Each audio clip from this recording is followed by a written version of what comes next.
పిత పుత్ర పవిత్ర ఆత్మ నామమున ఆమేన్.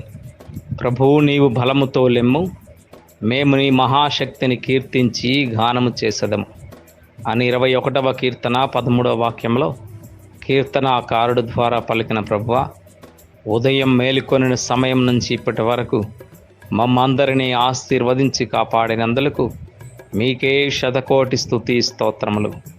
ఈ రాత్రి సమయంలో కూడా ప్రభువా, మీ దీవెనలతో మా భారమును తొలగించి మంచి విశ్రాంతినివ్వమని, ప్రమాదాలు మరియు అనారోగ్యం వలన బాధపడుతున్న వారికి చక్కని విశ్రాంతిని ప్రసాదించమని, మీ చిత్తమైతే వేకువజామున మేల్కొని మా జీవితాన్ని కొనసాగించే కృపను దాయిచ్చేయమని ప్రార్థిస్తున్నాము తండ్రి, ఆమేన్.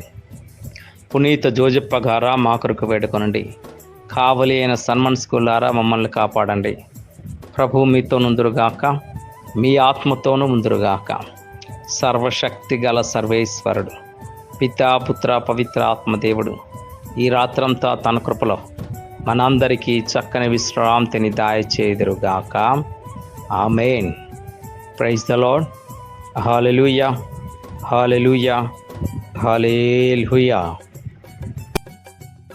ప్లీజ్ సబ్స్క్రైబ్ మై ఛానల్, నన్ను సపోర్ట్ చేయండి.